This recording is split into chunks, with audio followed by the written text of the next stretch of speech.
29 నుంచి assembly నీళ్లపై నిలదీద్దాం. BRS అబద్ధాల కోటలు బద్దలు కొడతాం. మంత్రులతో ప్రత్యేక సమావేశంలో సీఎం రేవంత్ రెడ్డి. ఇప్పటికిప్పుడు ఎంపీటీసీ జెడ్పీటీసీ ఎన్నికలు లేవు. 42% రిజర్వేషన్ల సాధనపై రోడ్డు మ్యాప్ సిద్ధం చేద్దాం. భవిష్యత్తులో జీహెచ్ఎంసీ 2 లేదా 3 కార్పొరేషన్లు చేసుకుందాం. పనుల్లో స్పీడ్ పెంచి ప్రయోజనం పొందాలని దిశానిర్దేశం. 2 ఏళ్ల పాలన చూసి ఓర్వలేక కేసీఆర్ బీఆర్ఎస్ నేతలు చేస్తున్న తప్పుడు ప్రచారాలను ఇక ఉపేక్షించేది లేదని సీఎం రేవంత్ రెడ్డి అన్నారు. వాళ్ళ బండారాన్ని అసెంబ్లీ సాక్షిగా బయట పెడతామని మంత్రులకు పిలుపునిచ్చారు. సోమవారం కమాండ్ కంట్రోల్ సెంటర్లో మంత్రులతో సీఎం రేవంత్ రెడ్డి ప్రత్యేకంగా సమావేశమయ్యారు. ఈ నెల 29 నుంచి అసెంబ్లీ సమావేశాలు నిర్వహించాలని సూత్రప్రాయంగా నిర్ణయించారు.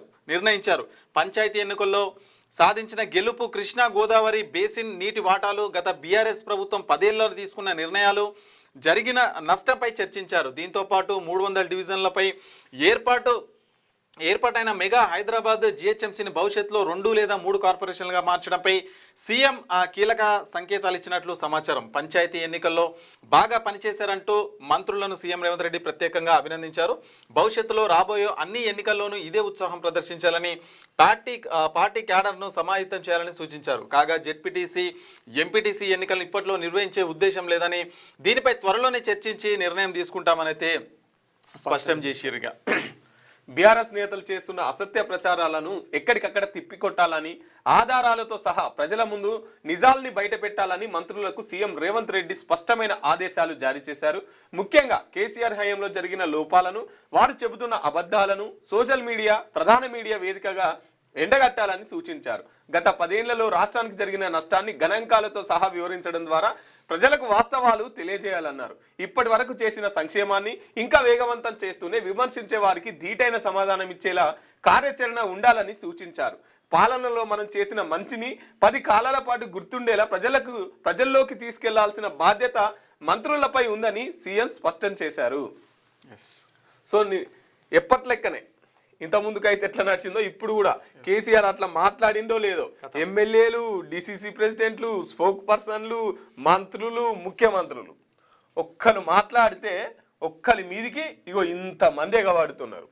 మళ్ళీ ప్రధాన ప్రతిపక్ష నాయకుడు మాట్లాడాలి కదా, అసెంబ్లీకి రావాలి కదా, ప్రజల వైపున మాట్లాడాలి కదా, కొట్లాడాలి కదా అని చెప్పేసి మాట్లాడతారు.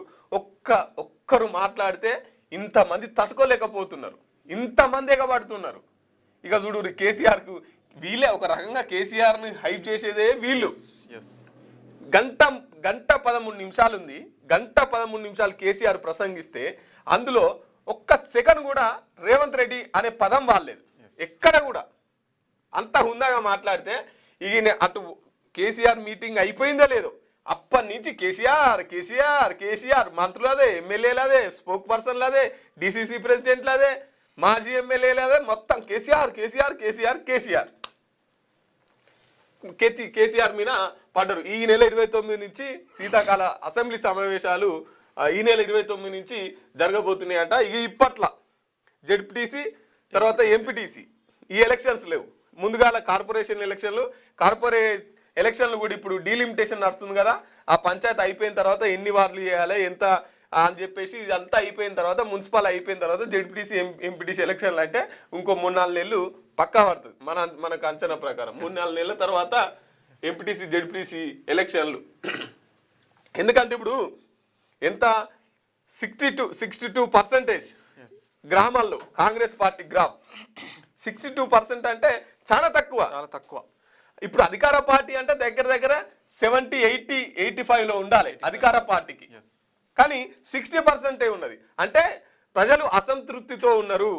మళ్ళీ ఈ టైంలో ఎన్నికల పోయినాం అనుకో, ఆల్రెడీ వాళ్ళు సన్నాహక సమావేశాలు కేసీఆర్ ఇప్పుడు వస్తా అంటుండు, ఇప్పుడు కేసీఆర్ బయటకు వెళ్తా అంటుండు. కేటీఆర్, హరీష్ రావు ఉన్నప్పుడే 60% వచ్చింది.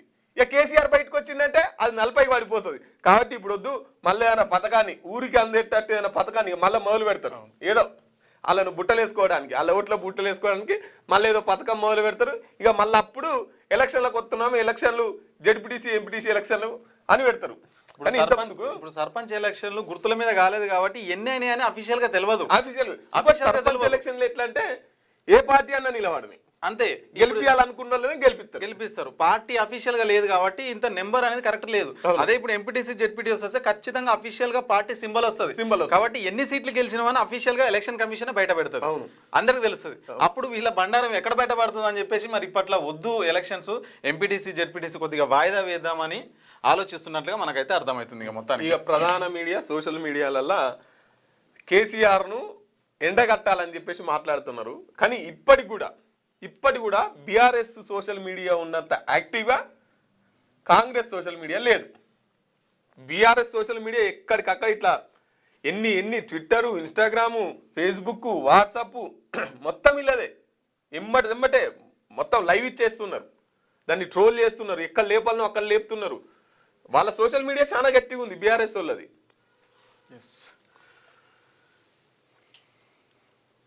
క్యూన్యూస్ పేరు చెప్పి ఎవరైనా వసూళ్లకు, అక్రమాలకు, బెదిరింపులకు గురి చేసిన క్యూన్యూస్కి సమాచారం ఇవ్వండి. క్యూన్యూస్ ఎప్పుడూ ఇలాంటి చర్యలకు పాల్పడదు, ప్రోత్సహించదు. క్యూన్యూస్ ఎల్లప్పుడూ ప్రజా గొంతుకగా ప్రజల సమస్యల కోసం నిరంతరం పోరాడుతుంది. మీకు ఎలాంటి సమస్య ఉన్నా క్యూన్యూస్ని కాంటాక్ట్ అవ్వండి. సంప్రదించవలసిన ఫోన్ నెంబర్ 7569534968 8688926084.